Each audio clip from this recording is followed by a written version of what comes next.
ಕಳೆದ ಕೆಲವು ದಿನಗಳಿಂದ ಕೃಷಿಕರ ಪಾಲಿನ ಕರಿಚಿನ್ನ ಎಂದೆನಿಸುವ ಕಾಳುಮೆಣಸು ಧಾರಣೆ ಏರಿಕೆಯತ್ತ ಮುಖ ಮಾಡಿದ್ದು ಕೆಜಿಗೆ 700 ರೂಪಾಯಿ ತಲುಪುವ ನಿರೀಕ್ಷೆ ಮೂಡಿಸಿದೆ. ಮಾರ್ಚ್ 4ರಂದು ಕ್ಯಾಂಪ್ಕೋ ಪರೀಕ್ಷೆಯಲ್ಲಿ ಕಾಳುಮೆಣಸು ಧಾರಣೆ ಕೆಜಿಗೆ 650 ರೂಪಾಯಿ ಇತ್ತು. ಕೆಲವು ದಿನಗಳ ಹಿಂದೆ 600 ಡಿ ಆಸುಪಾಸಿನಲ್ಲಿದ್ದ ಧಾರಣೆ 10 ದಿನದಲ್ಲಿ ಕೆಜಿಗೆ 50 ರೂಪಾಯಿನಷ್ಟು ಹೆಚ್ಚಳ ಕಂಡಿದೆ. ಮಾರುಕಟ್ಟೆಯಲ್ಲಿ ಬೇಡಿಕೆ ಕೂಡ ಹೆಚ್ಚಾಗಿದ್ದು ಹೀಗಾಗಿ ಧಾರಣೆ ಇನ್ನಷ್ಟು ಏರುವ ಸಾಧ್ಯತೆ ಕಂಡುಬಂದಿದೆ.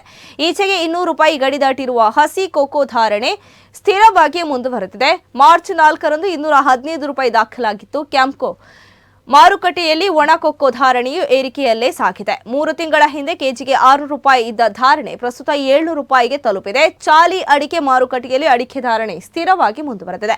ಕ್ಯಾಂಪ್ಕೋ ಮಾರುಕಟ್ಟೆಯಲ್ಲಿ ಹೊಸ ಅಡಿಕೆ ಕೆಜಿಗೆ 380 ರೂಪಾಯಿ, ಸಿಂಗಲ್ ಚೋಲ್ 455 ರೂಪಾಯಿ, ಡಬಲ್ ಚೋಲ್ 495 ರೂಪಾಯಿ ದಾಖಲಾಗಿತ್ತು. ಹೊಸ ಮಾರುಕಟ್ಟೆಯಲ್ಲಿ ಹೊಸ ಅಡಿಕೆ ಸಿಂಗಲ್ ಚೋಲ್, ಡಬಲ್ ಚೋಲ್ ಧಾರಣೆ ಕ್ಯಾಂಪ್ಕೋ ಧಾರಣೆಗೆ ಹೋಲಿಸಿದ್ರೆ ಕೆಜಿಗೆ 5 ರೂಪಾಯಿನಷ್ಟು ನಷ್ಟ ಹೆಚ್ಚಳ ಇತ್ತು.